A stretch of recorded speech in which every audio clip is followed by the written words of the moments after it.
Assalamu alaikum wa rahmatullahi wa barakatuh.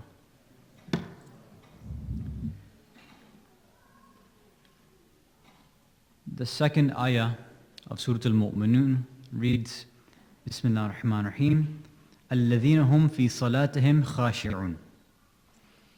The first step to becoming a successful mu'min, which was mentioned in the first ayah, was about having a proper vision and a goal, breaking away from materialism. Now, in order to do that, it seems as if in this surah, Allah is now laying down some of these traits for us on how we can go about doing that. الَّذِينَ هُمْ فِي صَلَاتِهِمْ خَاشِعُونَ. So the successful mu'mineen are who? Firstly, those who are khashir', who have khushu' and humility in their salah, in their prayers. So the first thing that should strike us right away is this. Allah is not saying, الَّذِينَ هُمْ يُصَلُّونَ. He's not saying that a sign of a successful mu'min is that they pray. There's already a presumption by Allah that if you're starting in this discussion of trying to raise your iman, you should already be praying. Prayer is a prerequisite to raising your iman, right? You should already be doing that as a bare minimum. The idea here is, how are you going to act and treat your prayers? That's the key here. So the khushu' within the salat is the main point that we're discussing tonight.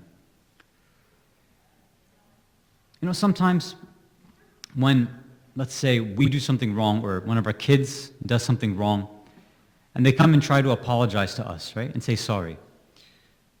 You know, we as parents, we know how much sincerity they actually have in their hearts, right, whether they truly are sorry or not. You know, if they do something they're not supposed to, and they come and they say, yeah, whatever, sorry, then you can tell right there that their heart is not into it, right? But if they come, they're shedding tears, their head is lowered, they shake a little bit, right? They change the inflection of their voice. They say, Mommy, Daddy, Mama, Baba, I'm really, really sorry. I know I shouldn't have done that. A parent knows when their child is really being sincere to them or not. In the same way, when we offer our prayers, our salah, we can offer it in two different ways as well. We can offer it and claim that we're being sincere and say, Astaghfirullah Rabbi wa atubu ilayh, Alhamdulillahi Rabbil Alameen, Allahu Akbar. And you can say that. But does it actually have any effect? Is it actually showing any sort of humility in our hearts or not? Or is it just a bunch of actions and words that we're performing just because we know it's wajib and we have to get it done? A child comes and says sorry because they know they have to say sorry to you. They have to do it so that you can move on with your lives. A lot of us, the only reason we're praying is because we know that we have to. Even for the idea of khushu' and humility, we know that, yeah, I should be humble, and I'm saying astaghfirullah and Allahu Akbar, God is great, and praise to Him and all this stuff, but where is that presence of heart? So how do we start developing a true and sincere connection to Allah and humility within these prayers? Sallu ala Muhammad wa ala Muhammad. Allahumma salli ala Muhammad wa ala Muhammad wa ala. First, let's start with the basic definition of khushu' and humility. What does it mean to really be humble? So, our scholars say that khushu' is this state where an individual lowers themselves, both physically and spiritually, in front of someone or something grand or really important. Yeah? Think about how our behavior changes depending on who we're around or who we're in front of. If you're with your close friends, usually we don't change the way that we speak, right? We're more open, right? We tell the jokes that we want to tell. We speak in ways that we want to speak, right? No ta'aruf, no takalluf. We just say the things that whatever's on our mind, we say it. We're very blunt, we're very open and honest, right? With close friends and family members.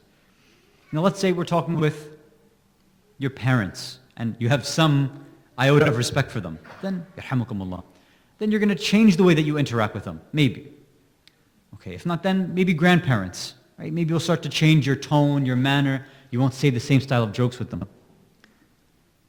You're going for a job interview. You're in front of your boss.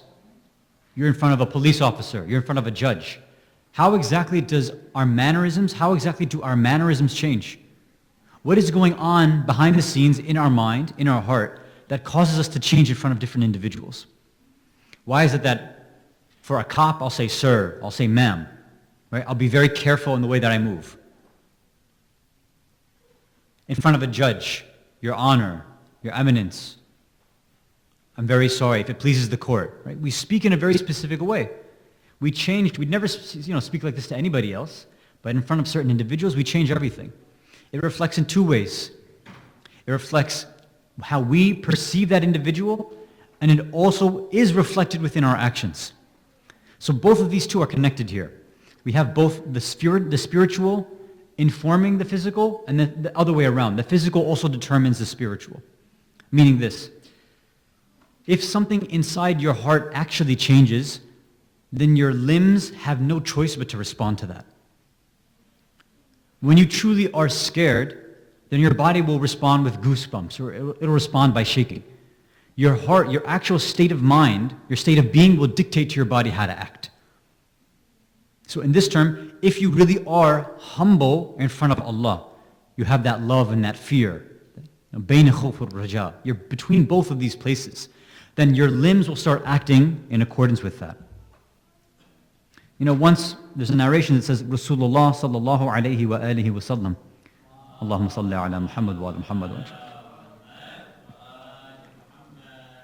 They say that the Prophet saw somebody playing with his beard during Salah. Right? So the narration goes, أَمَّا إِنَّهُ لَوْ خَشَعَ قَلْبُهُ لَخَشَعْتَ الْجَوَارِحُ. If this person had any sort of khushu and humility in their hearts, then that khushu and humility would reflect within their extremities, their body parts. Meaning, a person who really knew who they were talking to, they really knew the God that they're addressing in their salah, they wouldn't have time, they wouldn't even think of going like this, playing with their beard, or moving their fingers around, or tapping their things, or scratching, or any of those things.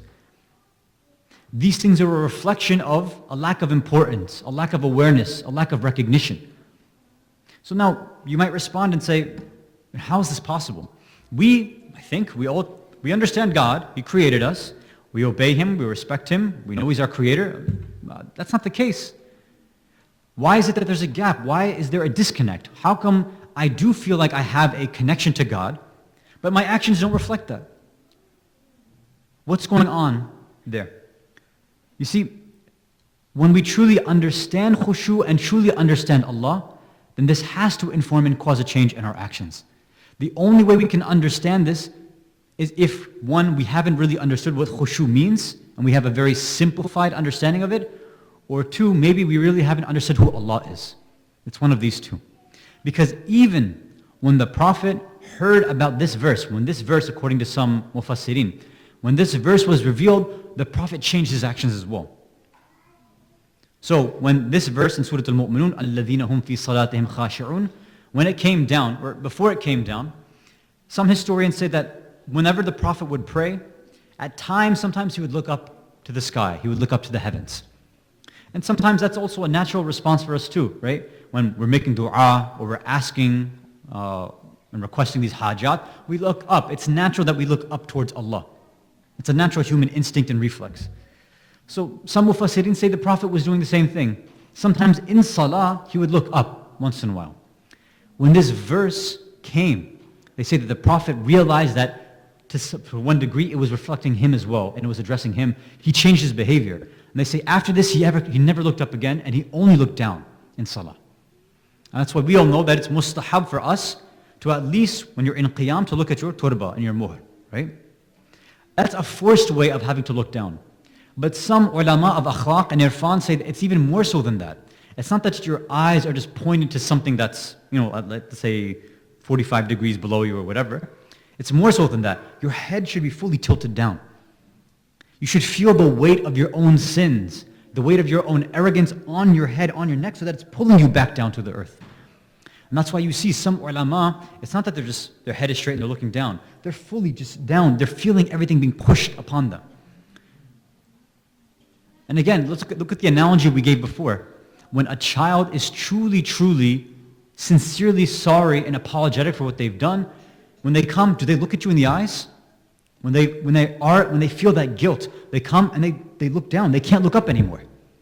Because that intense and immense guilt that's on their shoulders refuses to allow their body, refuses to allow their head to move up, and it refuses to allow their eyes to look at the person that they wronged.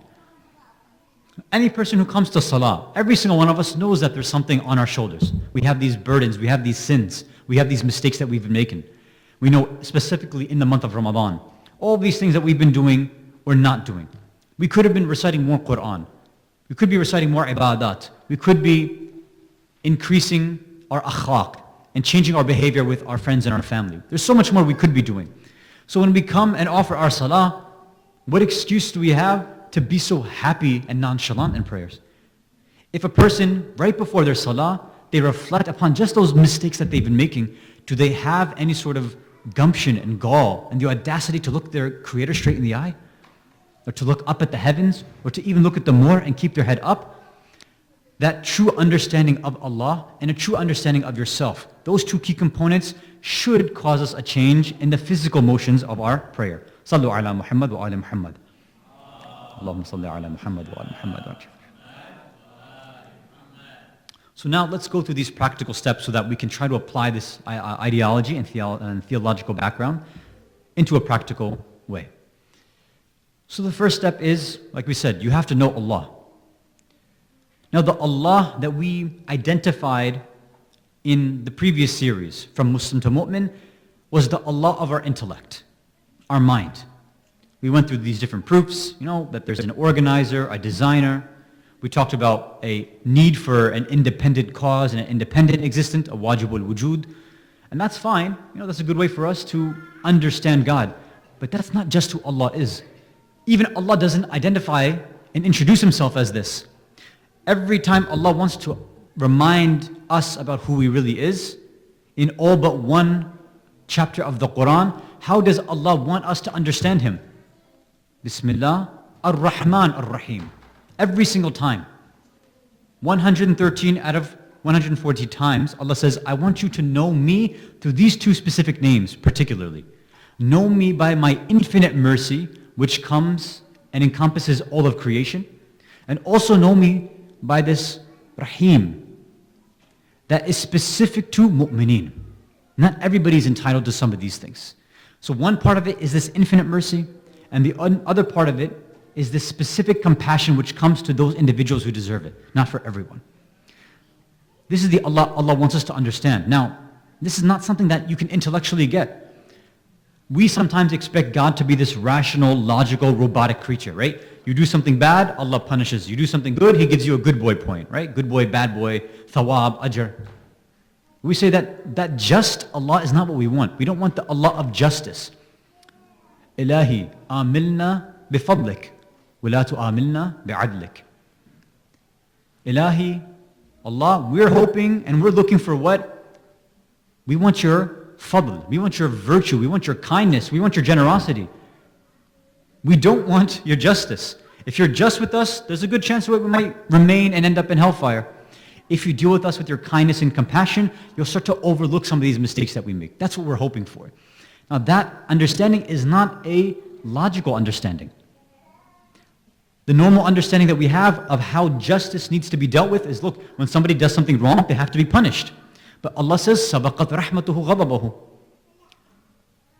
My mercy encompasses my wrath. Yes, you earned my wrath. You earned me, or you earned a punishment.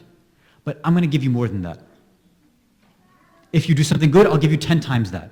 If you do something wrong, but you don't actually express it, then I'll overlook it. If you do something wrong, but maybe you were ignorant of what you did, I'll overlook that too.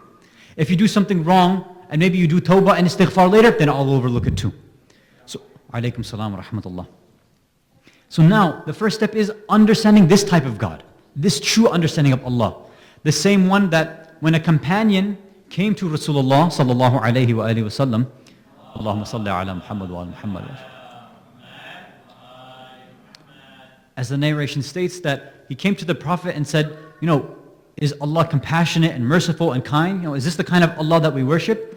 He says, yes. He's like, okay, alhamdulillah, I have nothing to worry about then. And he ran away happy. And the companions asked, they said, why is this person so happy? Like, shouldn't he be fearful for all of his sins? Like, shouldn't he be scared of Allah because he might be punished for what he does wrong?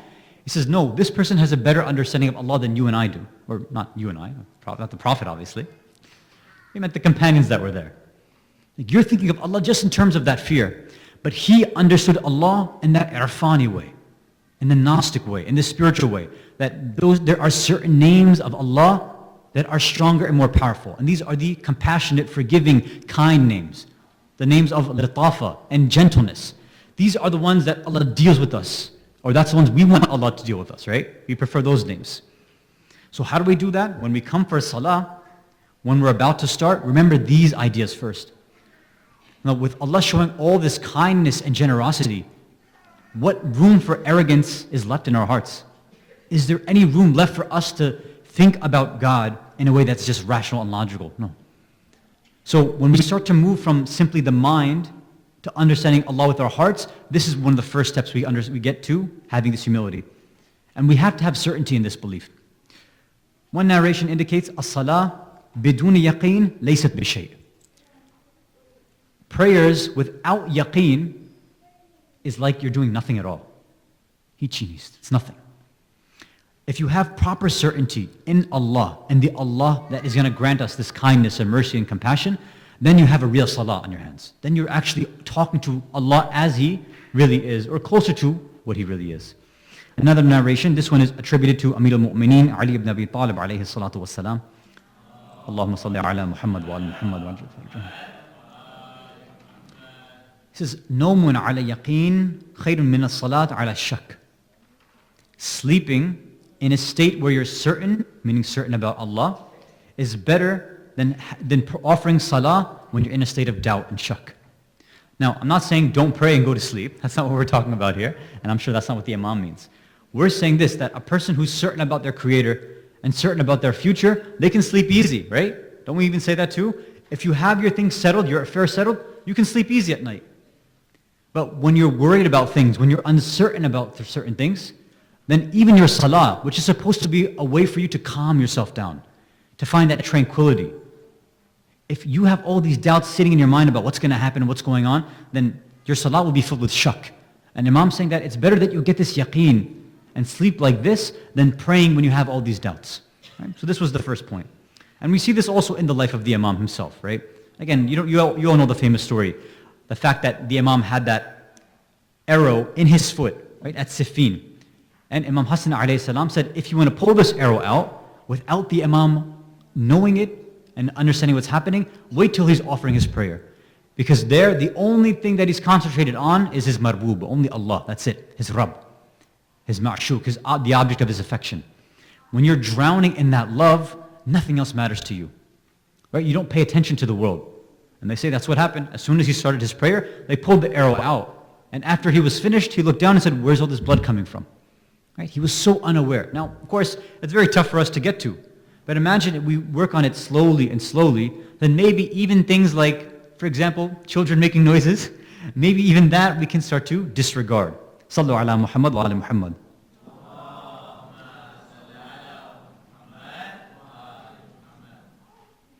So the first was getting a better understanding, a more loving understanding of our Creator. Now the second part is knowing yourself. We have a two-way relationship in this idea of humility.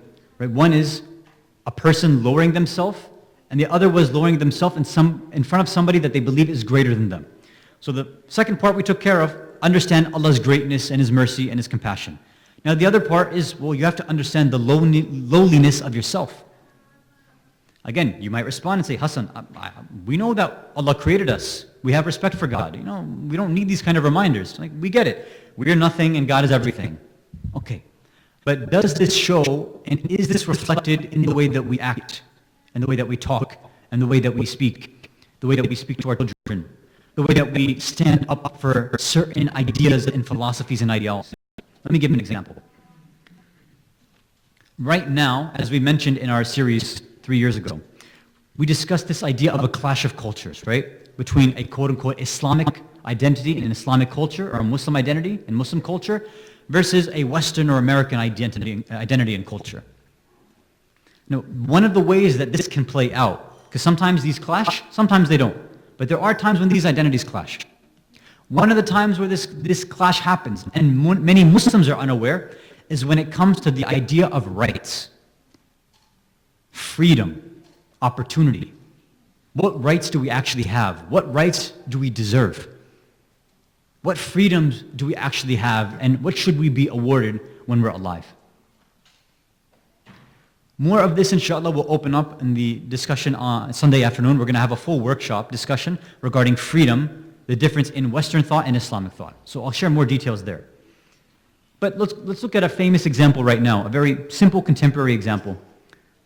When we're talking about the idea of abortion, those who are pro-life, what is one of their main arguments? A woman will say, it's a female's body. It's my body. It's my right. I have the right to decide what to do with my body, and nobody else can tell me what to do with my body. Right? This is the famous argument that they bring. So, now we might think at surface level, this makes sense, right? Why should anybody be able to tell another person what to do with their body? Especially a female. Especially when they say it's men who are making the legislation. How can a man tell a woman what to do? Right? These are the arguments they bring. And sometimes even Muslim women get caught up in these kinds of arguments, right? Or even sometimes men will be proponents of these arguments, taking these kind of flags of Muslim or Islamic feminism, so to speak. We say this, we say, look, what is the Islamic spiritual project? Is Islam there talking about rights and liberties and freedoms and all this? Or is Islam, especially the Islamic spiritual project, about destroying the ego, destroying the sense of self, and destroying one's own identity?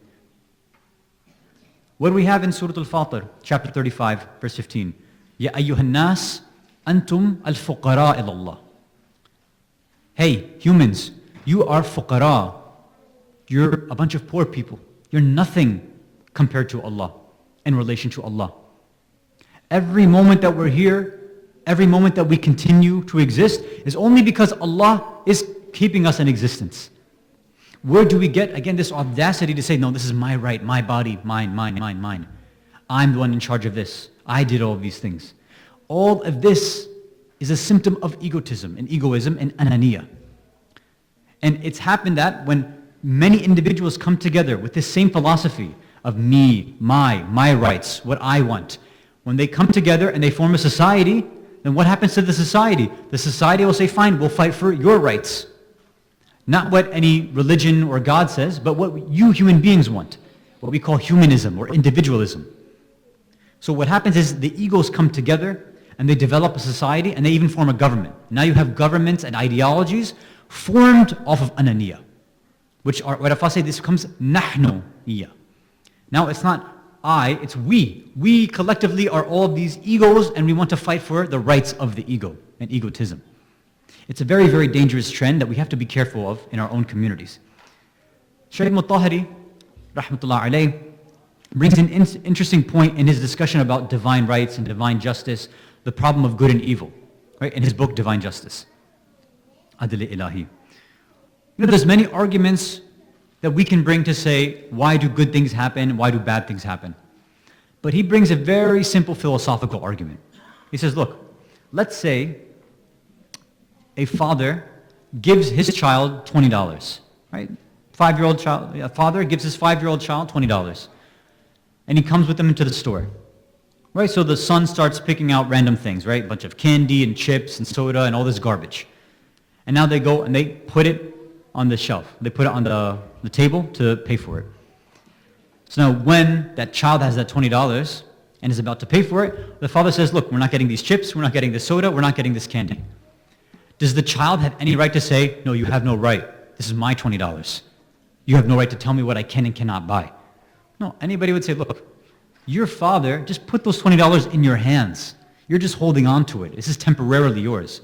The right of that $20, the possession of it, the milkiya, the ownership belongs to the father, not to the child. Nobody would ever say that this belongs to the child. This is his right now. So Ibn Tahiri says it's the exact same thing with Allah and us. We might think, Allah, how can you give me this sickness? Allah, how can you give me cancer? Allah, how can you take away my job? Allah, how can you remove, give me all of these problems in my life? Say, hold on. Where did you get the right to say that you don't deserve these problems? Where do we get the right to say that this is our body? This is still in Allah's possession. Where do we get the right to say that this is our soul? And the reminder for this happens every time somebody passes away. Allah wants to remind us every time somebody in the community passes away, Allah wants us to know, hey, this person that's going wasn't meant for this earth. And you and I are also meant for something greater. So what are we supposed to repeat constantly when somebody passes away? Inna lillahi wa inna ilayhi raji'un. What is that first part? Inna lillah. Who do we belong to? Now, sometimes it's translated as who we came from Allah. That's not the best translation, right? It's who do we belong to? Who is our possessor? It's Allah.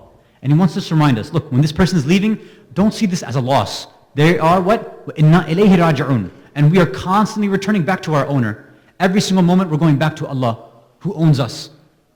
We have no right to make complaints about this world because it's not our world. We have no right to complain about things that happen to our body or our work life or our social life because this is not what we're meant for. What we are designed for is to be in that divine realm with Allah.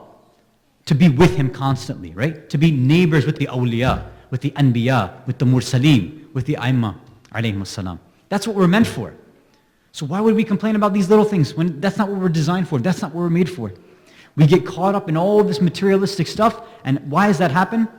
Even if we believe that we are nothing and God is everything, it's because of the way that we've started to give these rights to our soul. Give the rights to our nafs. I have the right to do this, I want this, I want that. The more and more we use these first-person pronouns like I, me, my, the more the ego gets strengthened. And that's why many students of Alamat wa Tabai, Qaddasallahu Sirru, say that we never heard our teacher ever use the word I or man. We didn't hear it from him. If we would discuss his lectures or his classes, we'd say, Agha, in your class yesterday, he would respond and say, yes, in our discussions, right? Or in the discussions. Or if he was addressing, let's say, a book, when they would have a question about his tafsir, right? Al-Mizan, he would never say, well, in my book, in my tafsir. He'd say, in the book, in the tafsir, in our discussion, anything like that. Whatever we can do to slowly knock away and break down the ego, we should try to do that. Now again, it might sound a little weird, right? If you go to somebody and say, we'd invite you to our house, right? People might think you sound like a king and you're being a little arrogant. So every culture is a bit different. This is just an example, right? And one of my teachers actually pointed this out. Because a lot of our books that we study in fiqh, a lot of ulama, they want to show their humility as well, right? So they don't say, for example, ana aqul, I believe. They usually say, nahnu naqul. What we think or we believe, and this is what we understand. But what's interesting is that not every culture in Arabic or in the Arab cultures think that this is a good idea, right? So my teacher who's Lebanese, he says that, look, in Lebanon, if you do this, they're going to think that you're arrogant, right? So we also have to be cautious of what our cultures say. Sallu ala Muhammad wa ala Muhammad.